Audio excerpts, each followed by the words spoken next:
할렐루야.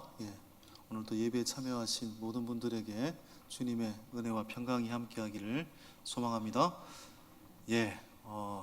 자, 예배분들 바라보시면서 잘 오셨습니다 한번 선포하겠습니다. 잘 오셨습니다. 잘 오셨습니다. 잘 오셨습니다. 여러분, 사람은 보고 싶은 것만 보려고 합니다. 그렇죠? 내가 보고 싶지 않는 것은 보지 않으려고 하기 때문에 정작 내 앞에 정말 중요한 것이 있어도 내가 보고 싶지 않는 것은 결국 안 보이게 되는 거죠. 그래서 뇌과학자들은 이런 인간의 이 뇌를 갖고 구두쇠 뇌다 이렇게 표현을 하기도 하더라고요. 여러분, 그 미국이 2차 세계대전 당시에 이제 전쟁이 끝나고 난 다음에 전투기 성능을 개선하기 위한 연구를 했습니다. 그러니까 돌아온 전투기를 분석해서 어디에 가장 많은 탄환을 맞았고, 그래서 그 가장 많이 탄환을 맞은 순서대로 보강을 해가지고 전투기 성능을 개선해야 되겠다. 그래서 연구를 해보니까 돌아온 이 전투기를 보니까 탄환을 분석해 보니까 날개, 그다음에 몸통, 꼬리 쪽에 이렇게 많이 공격을 당했다라는 것을 알게 됩니다. 그래서 날개, 몸통, 이 꼬리 쪽을 보강을 하면은 전투기 성능이 향상이 되겠다 이렇게 생각을 했던 거죠. 그런데 연구를 한참 하다가 그들이 놓치고 있는 것이 있었습니다. 아예 못 돌아온 전투기도 있잖아요. 정말 못 돌아온 전투기는 어떻게 됐을까? 사실은 돌아오지 못한 전투기를 연구를 해야 성능이 이렇게 향상이 되는 거 아니겠습니까? 근데 나중에 연구를 해보니까 조종석 쪽에 많이 맞은 탄환을 많이 맞았고, 엔진 쪽에 많이 맞았던 전투기는 아예 돌아오지를 못한 거죠. 그러니까 전투기 성능을 향상시킨다고 하면서 돌아오지 않은 전투기를 갖고 연구를 하지 않으면 진정으로 전투기를 성능을 향상시킬 수가 없는 거잖아요. 내 앞에 보이는 것만 가지고 개발을 해서는 진짜 성능을 향상시킬 수가 없다라는 얘기죠. 무엇을 말씀을 드리려고 하냐면, 우리는 보고 있는 것만을 갖고 우리를 평가할 때가 많습니다. 하나님께서는 우리에게 이미 굉장한 것을 주셨어요. 그러니까 고린도전서 13장 13절을 보시면 하나님이 우리에게 무엇을 주셨다고 하셨을까요?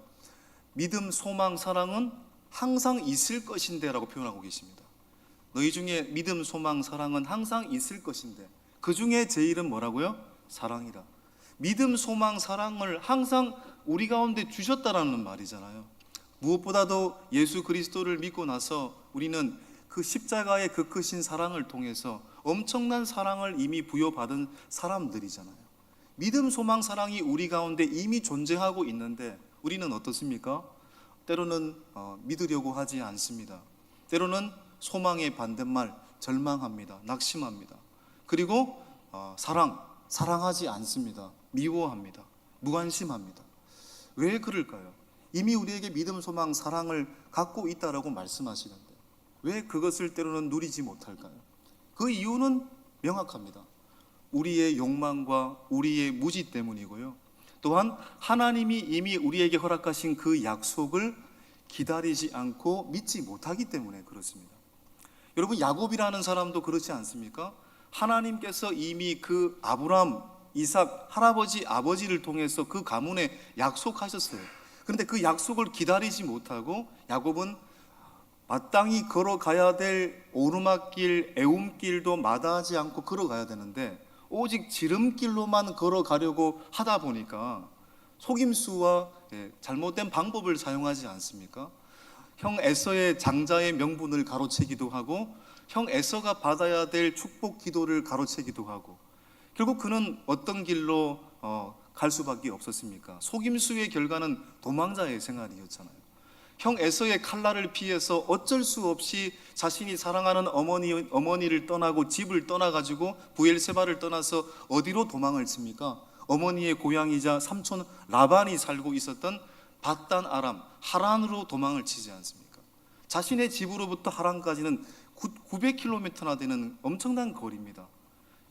형 에서의 칼날이 너무나도 무서웠기 때문에 하란으로 가는 정식 루트로 가지 않습니다. 남들이 보지 않는 산 등성이로 걸어가다가 걸어가다가 지쳐서 이틀째 저녁에 그가 누인 곳이 어디였습니까? 바로 루스라는 광야였습니다. 산 등성이 갈색 광야 루스에서 이불 하나 없고 침낭 하나 없고 그 주위에 뭐밖에 없었습니까? 널브러진 돌 가운데 그 돌 하나를 베개 삼아서 잠을 자는 비참한 신세였습니다. 그런데 돌 베개로 삼아 잠을 자는 그 순간에 누가 나타나셨습니까? 하나님이 나타나셔서 야곱에게 꿈을 보여주시잖아요. 이 장면은 어떻게 해석을 해야 된다고 했습니까? 하나님이 야곱으로 하여금 꿈꾸게 하신 거죠. 하나님이 야곱으로 하여금 기도하게 하신 거죠. 그리고 그 꿈의 내용이 어떤 꿈의 내용이었습니까? 야곱이 잠자고 있는 루스 땅과 가장 높은 하늘 사이에 뭐가 있었습니까? 사닥다리가 있고 그 사닥다리 계단으로 천사들이 오르락 내리락 하고 있다고 그 꿈을 보여주셨어요. 이 기도의 이 환상의 꿈의 내용의 메시지는 뭐였습니까? 하나님께서 야곱의 기도를 천사들을 통해서 받으시고 또한 천사들을 통해서 받았던 그 기도를 다시 천사를 통해서 야곱에게 응답하시겠다라는 이야기잖아요. 바로 하나님이 야곱에게 응답하셨어요. 어떤 응답으로 약속하셨습니까? 바로 네가 누워있는 그 땅이 너의 땅이 될 것이다. 그리고 너의 후손들이 민족을 이루게 될 것이다. 그리고 내가 너와 언제나 함께 있어 너로 하여금 이곳으로 돌아오게 하겠다라고 약속을 하셨어요. 이 약속을 부여받고 야곱은 그 순간 깨달았습니다. 이 황량한 광야 루스에도 누가 계신다고요? 하나님이 계시구나.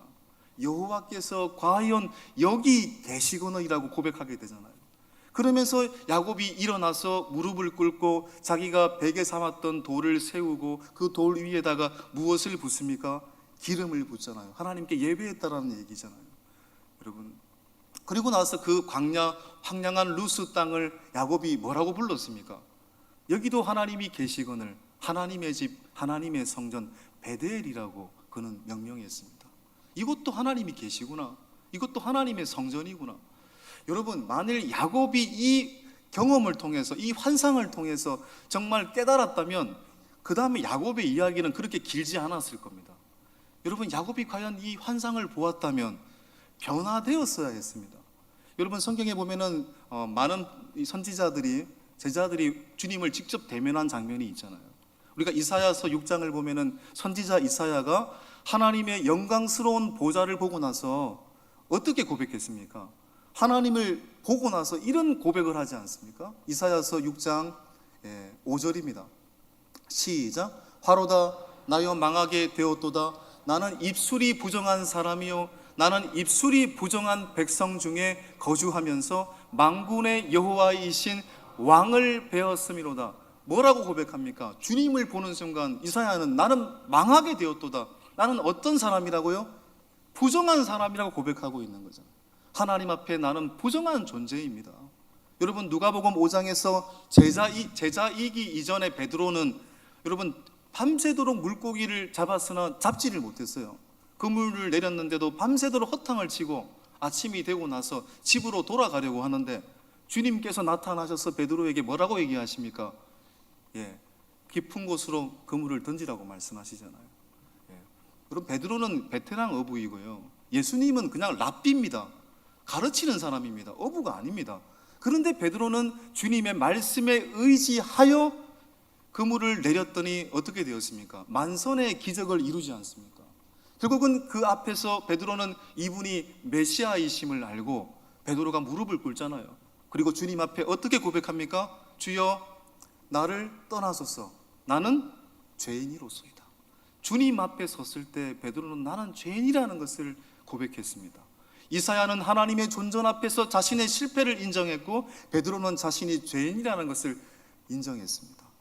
야곱은요, 야곱도 이 베델의 사닥다리 환상을 보고 나서 내가 너와 함께 하겠다, 너의 후손이 민족을 이루겠다, 네가 선 땅이 너의 땅이 될 것이다, 이런 약속을 받았다면 이사야와 베드로처럼 변화됐어야죠.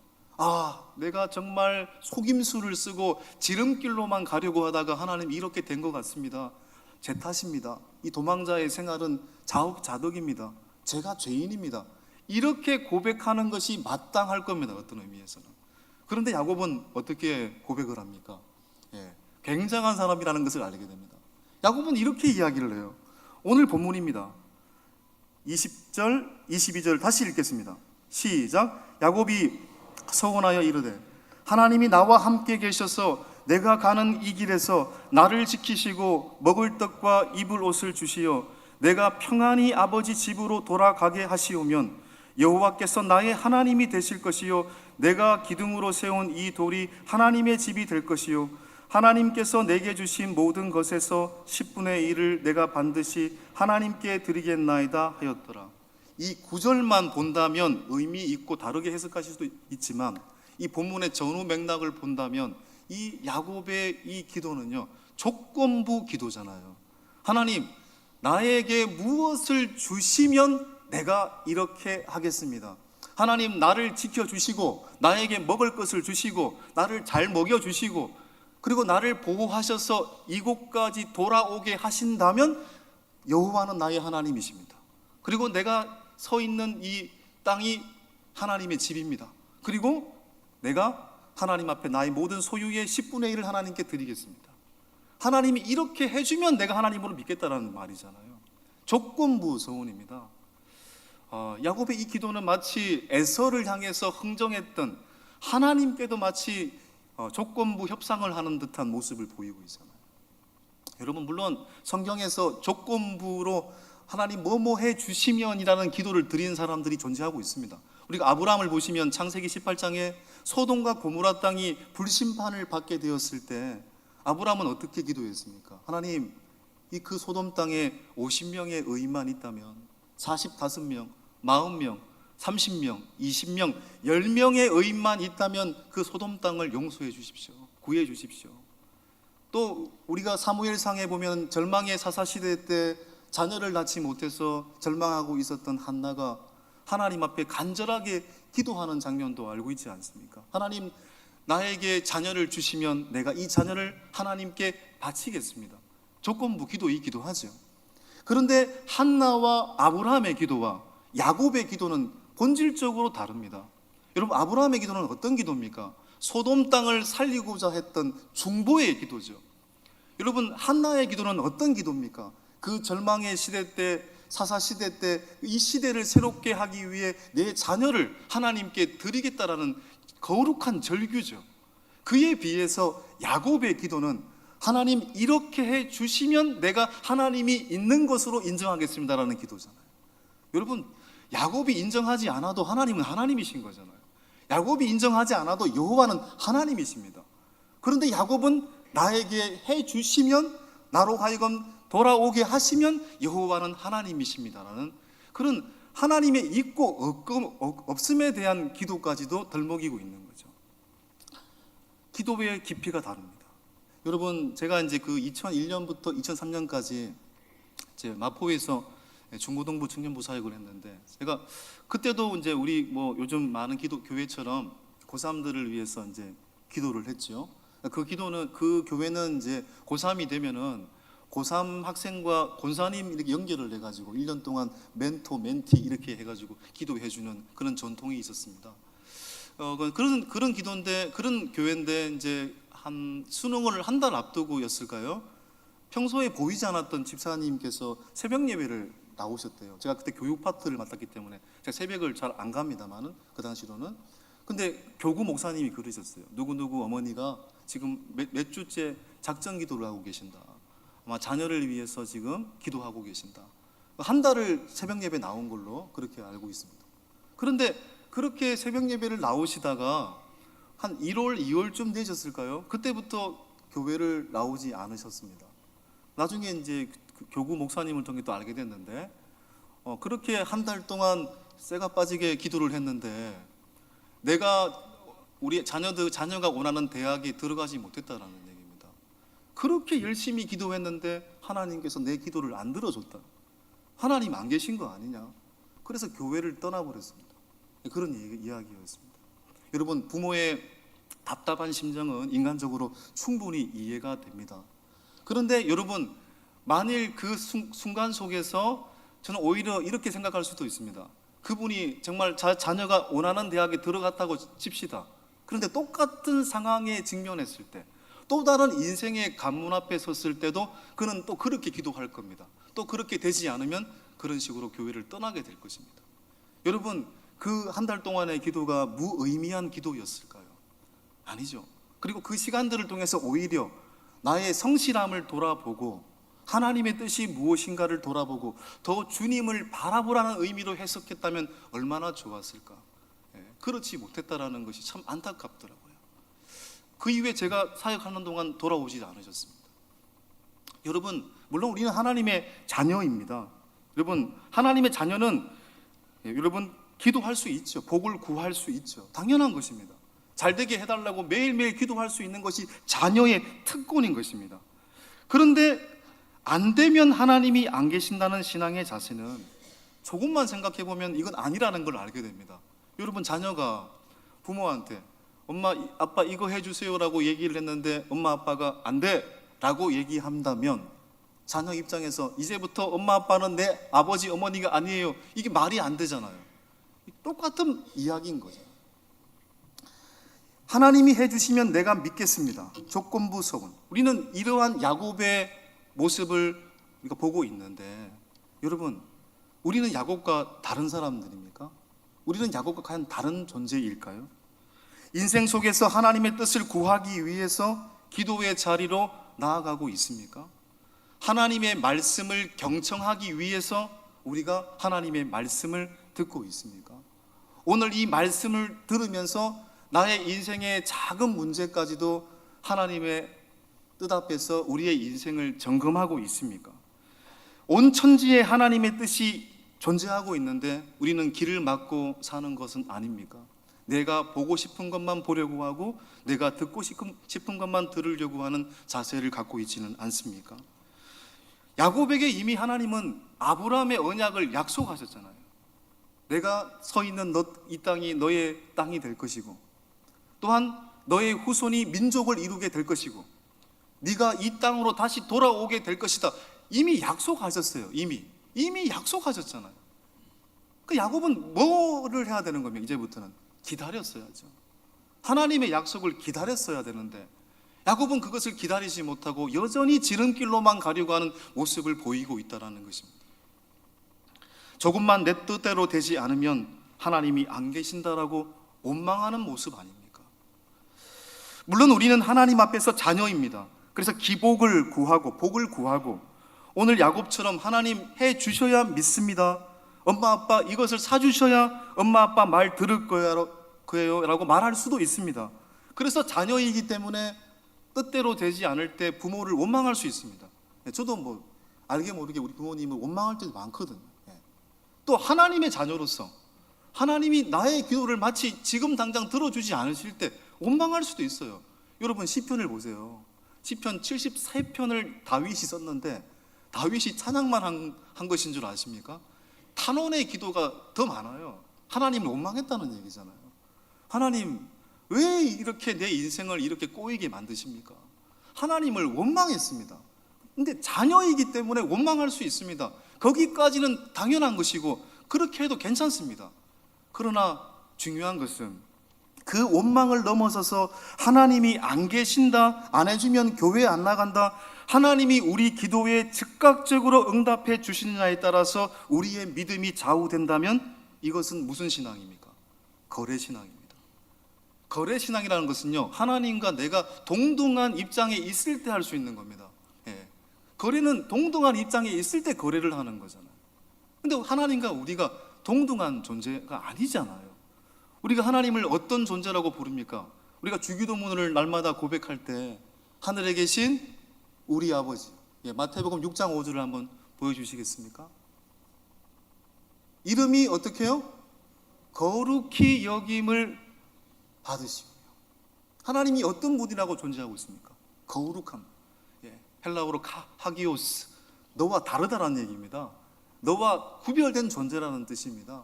하나님은 거룩한 분이십니다. 그런데 우리는 하나님을 초월적인 하나님이신데도 불구하고 나에게만 책임을 질 수 있는 의존적인 하나님으로만 우리를 국한시킬 때가 많습니다. 하나님을. 내 주머니의 하나님으로만 국한시킬 때가 많습니다. 여러분, 하나님은 우리가 그렇게 해도 초월적인 분이시고 거룩한 분이시죠. 중요한 것은 뭡니까? 하나님을 있는 모습 그대로 거룩하시고 초월적인 분으로 여기게 될 때 그 하나님의 부유함이 우리의 풍요로움과 우리의 부유함이 되는 것입니다. 하나님은 우리의 기도를 확실히 들으십니다.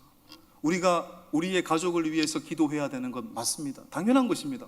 우리에게 인생에 문제가 있을 때 하나님 앞에 하나님의 자녀로서 기도해야 합니다. 그것은 의무이자 반드시 해야 되는 순종인 것입니다. 우리가 그렇게 하기를 하나님 원하고 계십니다. 하나님 뭐 해주세요, 뭐 해주세요. 자녀처럼 그렇게 하기를 원하십니다. 그러나 한 가지는 주의하셔야 됩니다. 무슨 말입니까? 기도는 우리가 원하는 일을 하나님께 요구하는 것이 아니라 하나님의 자녀인 나를 향해서 가장 좋은 것을 주신다라는 것을 믿는 것입니다. 가장 좋은 것을 예비하셨다라는 것을 신뢰하는 것입니다. 그게 기도인 겁니다. 여러분, 전도서를 보면은 전도서의 주제가 뭡니까? 인생이 헛되다. 이때 헛되다라는 말이 헤벨, 시간이 너무너무 빨리 지나간다는 의미잖아요. 인생이 너무너무 헛되고 이 유한한 시간 너무너무 빨리 지나기 때문에 어떻게 하라는 겁니까? 전도서에서는 세 가지를 회복하라고 얘기하고 있거든요. 먹는 것을 회복해라, 마시는 것을 회복해라. 여러분, 인생 전부 다 뭐 하려고 여러분 일하십니까? 뭐 하려고 그렇게 열심히 사십니까? 잘 먹고 잘 살려고 하는 거 아니겠습니까? 먹는 것을 회복하래요. 그리고 두 번째, 마시는 것을 회복하래요.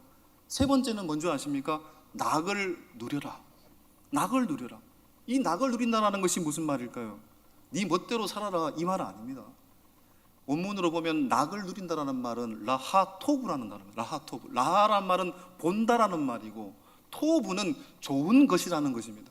좋은 것을 본다. 무슨 얘기입니까? 어떠한 상황 속에서도 믿음의 시선을 가지라는 겁니다. 어떠한 상황 속에서도 너를 향해서 하나님께서 가장 좋은 것을 예비하셨다라는 것을 믿으라는 것입니다. 그게 낙을 누린다라는 말이에요. 진정한 기도는, 하나님을 믿는 자녀로서의 진정한 기도는 하나님께서 하나님의 자녀에게 가장 좋은 것을 예비하셨다라는 것을 신뢰하는 것입니다. 여러분, 생각을 해보십시오. 그래서 예수님이, 하나님이 이 땅에 인간으로 오신 거잖아요. 여러분, 인간으로 오셨어요. 아무리 여러분, 우리 오늘날 보니까 강아지가 참 많잖아요. 요즘에 애견, 제가 아시는 분도 심각한 우울증에 걸리셨다가 강아지를 키우고 나서 우울증이 사라졌습니다. 강아지는 내가 해주는 대로 이렇게 응답을 해주니까 너무너무 좋대요. 제가 한 2달 전에 제 친구한테 연락이 왔는데, 영노가 강남의 어느 동네 교회입니다. 개가 아파가지고 개 때문에 신방을 오늘 가게 됐다. 너무 재밌는 광경. 그 얘기를 해주죠. 그럴 수도 있겠다 싶어요. 요즘에는 제가 신방을 갔을 때 어떤 집에는 강아지 유골함을 있는 것을 제가 본 적도 있습니다. 그만큼 우리 강아지를 사랑하잖아요. 그런데 아무리 사랑해도 여러분, 강아지가 되라고 하면 강아지가 될 수 있어요? 강아지 될 수 없습니다, 우리가. 그런데 하나님 우리를 너무 사랑하셔서 뭐가 되셨습니까? 인간이 되셨잖아요. 이게 성탄 아닙니까? 또 심지어 인간이 되셔서 우리에게 진정한 구원을 주시기 위해서 어떻게 하셨습니까? 인간의 몸으로 십자가에서 돌아가셨잖아요. 그 십자가의 사랑은 우리에게 무엇을 의미하는 것입니까? 하나님의 부유함을 우리로 하여금 누리도록 하기 위해서잖아요. 나의 부유함을 너희도 누리라는 것입니다. 여러분, 하나님이 야곱에게 이미 약속하셨잖아요. 이미 보증하셨잖아요. 네가 서 있는 땅이 너의 땅이 될 것이고 너의 자손이 민족을 이루게 될 것이고 내가 너와 함께 있어 이곳으로 돌아오게 할 거다. 분명히 약속하셨어요. 이미 부유함을 주었어요. 마찬가지로 우리가 예수 그리스도를 믿고 나서 하나님의 자녀가 되었잖아요. 하나님의 자녀면 여러분, 하나님의 것이 다 우리의 것인 거잖아요. 여러분, 아이들이 그렇게 얘기를 합니다. 너 어디가? 내 집에 가, 우리 집에 가. 자기가 집 산다고 돈 보탠 적도 없는데 엄마 아빠가 열심히 노력해서 집을 하나 구입했는데 자녀는 그 집을 내 집이라고 얘기합니다. 그런데 맞잖아요. 아버지의 집이, 어머니의 집이 나의 집인 거잖아요. 하나님의 자녀로서 하나님의 집이 우리의 집인 거잖아요. 하나님의 자녀가 되면 하나님의 부유함이 나의 부유함이 되는 것이잖아요. 하나님의 나라가 나의 나라가 되는 것이잖아요. 이미 우리는 그런 부유함을 받았습니다. 그런데 우리는 무엇을 하면 하나님을 믿겠다 안 믿겠다, 이게 말이 안 되는 얘기잖아요. 이미 여러분은 부유한 자인 거죠. 오늘은 506주년 종교개혁 주일이기도 합니다.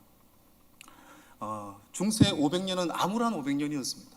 하나님 말씀이 왜곡되고 면죄부를 판매하면서 로마 가톨릭은 돈을 주고 구원을 사고 팔았습니다. 그것에 대해서 그 당시 가톨릭 사제였던 마틴 루터는 비텐베르크 대학교 교회 정문에 95개조의 반박문을 씁니다. 이건 아니다. 하나님 뜻대로 돌아가야 한다. 성경으로 돌아가야 한다. 조목조목 로마 가톨릭에 대해서 비판을 했습니다. 말씀에 근거해서. 그게 바로 종교개혁입니다. 종교개혁의 모토가 뭡니까? 오직 성경으로, 솔라 스크립투라, 오직 믿음으로, 솔라 피데, 오직 은혜로, 솔라 그라시아. 여러분, 이 루터는요, 사제로서 그 당시에 이 라테라논 대성당의 빌라도 계단이라는 게 있었는데, 이 빌라도 계단을 무릎으로 올라가면서 주기도문을 외우고 정상으로 올라가면은 연옥에 있는 사람이 구원을 받는다. 그렇게 로마 가톨릭이 가르쳤어요. 그러니까 진짜 주기도문을 외우면서 무릎으로 계단으로 올라갔죠. 그런데 정말 연옥에 있는 사람이 구원을 받습니까? 사람이 구원을 받습니까? 행위로 구원을 받습니까? 어느 순간 이 루터는 아니다라는 생각을 했어요. 너무너무 괴로운 거죠. 이렇게 고행을 하고 노력을 해도 계단에 올라도 아무런 변화가 없는 자신의 모습을 보면서 너무너무 회의감이 밀려왔습니다. 그런데 어느 날도 빌라도 계단을 무릎으로 올라가면서 하나님의 말씀이 한 절 떠올랐습니다. 그 말씀이 뭐였을까요? 바로 그 말씀이 로마서 1장 16절 17절입니다. 시작. 내가 복음을 부끄러워하지 아니하노니 이 복음은 모든 믿는 자에게 구원을 주시는 하나님의 능력이 됨이라. 먼저는 유대인에게요 그리고 헬라인에게로다. 복음에는 하나님의 의가 나타나서 믿음으로 믿음에 이르게 하나니 기록된 바 오직 의인은 믿음으로 말미암아 살리라. 아멘. 하나님은 우리가 무엇을 행했기에 우리를 구원하시는 분이 아니십니다. 거래신앙이 아닙니다. 우리가 그분을 믿었을 뿐인데 우리는 구원을 얻었습니다. 우리가 그분을 믿었을 뿐인데 하나님의 부유함이 우리의 부유함이 되었습니다. 하나님의 나라가 우리의 나라가 되었습니다.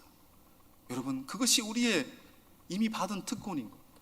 사랑하는 성도님 여러분, 예수를 믿고 이미 하나님의 자녀라는 부유함을 받은 자라는 사실을 믿고 확신할 수 있기를 간절히 소망합니다. 그 확신 속에서 우리가 해야 될 일은 무엇입니까? 하나님의 그 약속을 기다리면서 살아가게 될 때 진짜 그 하나님의 부유함이 우리의 인생의 부유함으로 맺어지는 은혜가 있을 줄 믿습니다. 이 시간 이 믿음 속에서 오늘 또 성찬식에 참여할 수 있기를 바랍니다. 보혈을 지나 함께 우리 찬양하시면서 바로 성찬식에 들어가도록 하겠습니다.